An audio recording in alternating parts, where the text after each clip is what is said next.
Evet, yani tabii bu konuşma ümit verici bir şey. Yalnız iktidar mensupları yani konuşmaları da güzel, güzel de olması lazım. Halka ümit vermesi lazım. Fakat o arkadaşlar, o mevkide olanlar icraat mevkiinde olan kimselerdir. Ya bu İstanbul Sözleşmesi 16 dakika içerisinde kabul edilmiş bir kanun. Bana göre de Türkiye Cumhuriyeti tarihindeki en mühim kanunlardan birisi. Yani ve halkın aleyhine en mühim sözleşmelerden, kanunlardan birisi ve bu çok kısa bir zamanda mecliste kabul edildi. Bu şekilde bugünkü Numan Bey diyor ki nasıl diyor şey yaptıksa kabul ettikse diyor aynı şekilde de iptal ederiz. Buyurun etsinler. Yani bir dakika bile, bir saniye bile vakit geçirmeye artık tahammül kalmadı. Çünkü ailemiz perişan oluyor. Yani aile demek devletin temeli demek, temel yapısı demek. Aile yapımız çöküyor. Nesil perişan oluyor. Yani ahlaki bir erozyon yaşamaya başladık ve bu erozyon artık nesilleri perişan ediyor. Yani bir an önce harekete geçilip bu İstanbul Sözleşmesi'nin iptal edilmesi lazım. Yani zararı muhakkak görüldü. Peki daha ne duruluyor? Yani bir saniye bile durulması vebaldir. Bütün milletvekilleri şu anda vebal altındadır. O 4 partinin milletvekilleri kabul etmişti. Aynı şekilde 4 partinin veya şu anda mecliste olan bütün partiler ve bütün milletvekilleri ittifak edip bir an önce bunu kaldırmaları lazım. Yani artık adım atılmazsa, sözde kalırsa millet bunun artık gereğini yapar diye düşünüyorum. Yani çünkü millet bu işin artık takipçisi olmuştur. Yani çünkü ateş kendisine dokunuyor, evine dokunuyor, çocuklarına dokunuyor. Yani neslimiz tehlikede.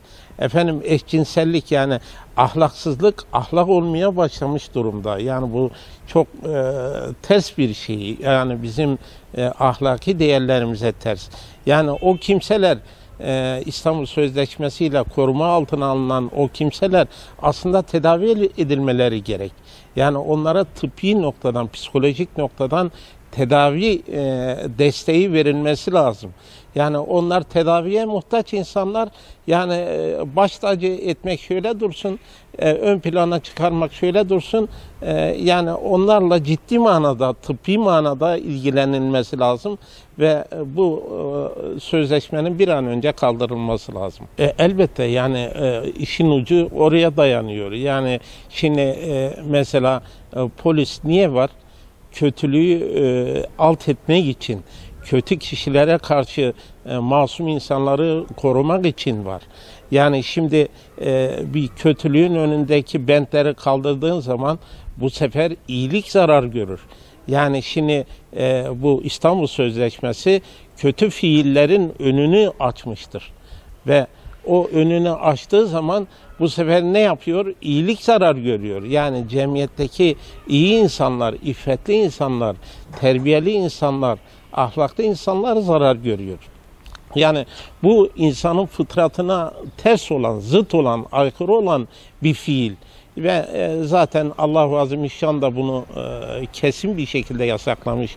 Yani en büyük haramlardan, en büyük fiillerden birisi. Yani ve bunun cezası da yani İslami noktadan değişik, ağır olan bir şey. Bu fiillerin önü açıldı. Yani bu o kötü fiili yapanlara cesaret verdi. Dolayısıyla bir an önce bunun değiştirilmesi lazım. Elbette ya şimdi zaten Rusya gibi Macaristan da bunu biliyorsunuz parlamento reddetti. Yani birçok ülke bunu reddetmiş durumda. Şimdi Sayın Dışişleri Bakanı 2000 tane kanun aldık dedi. Yani bu işte Avrupa topluluğuna girebilmek için benim tespitime göre de 9000 küsur kanun alınmış durumda ve ben bu 9000 kanundan 2000 tanesini, 2000 küsurunu okudum yani incelemeye çalıştım. İnan ki beynim durdu. Yani belli bir noktadan sonra artık tahammül edemedim. Çok böyle üst bir akıl tarafından hazırlanmış bütün bu kanunlar. Baktığımız zaman sebep-sonuç ilişkisine de baktığımız zaman bu çıkarılan kanunların bize bir faydası yok. Yani hepsinin bize bir dolaylı olarak ya direkt ya dolaylı olarak bir zararı var. Bu da ortaya çıkmış mesela diyelim zinanın serbest bırakılması. Yani zina nesli tahrip eden bir ahlaksızlıktır. Yani Allah'ın koyduğu kanuna göre iki kadın erkek birlikteliğini nikah şartına bağlamış Cenab-ı Hak. Zina ise bu şartı ortadan kaldırıyor ve insan fıtratına ters. Ondan sonra nesli karıştırıyor, nesli bozuyor. Ama şu anda zina serbest olmuş durumda. Yani zina fiilini işleyenlere karşı hiçbir yaptırım yok yani kanunlarımızda. Bilakis mesela 18 yaşından küçük kız çocuğuyla evlendi diye, kızlarla evlendi diye buna nitelikli cinsel tacizde bulunmuş diye kocasına yani meşru kocasına nitelikli cinsel tacizde bulunmaktan dolayı hapsediliyor. Yani yıllarca 4 senedir, 5 senedir hapiste olanlar var. Şu anda mesela çok tuhaftır. Af kanunu çıkarıldı. 90 bin kişi cezaevinden çıktı bu kanundan dolayı. Ama o insanlar bundan faydalanamadı. Niye faydalandırılmıyor? Yani bunlar ailelerinin de nezaretinde evlenmiş insanlar. Niye? İşte efendim İstanbul Sözleşmesi'ne tersmiş. Niye? 18 yaşından küçük kızlarla evlenilemezmiş. Yani gayrimeşru ilişkide bulunmak serbest. Mesela bir şarkıcı ondan sonra yaşı çok küçük ama birlikte olduğu erkek var veya erkekler var. Ona bir şey denilmiyor. Ama biz evlendik dendiği anda suç başlıyor.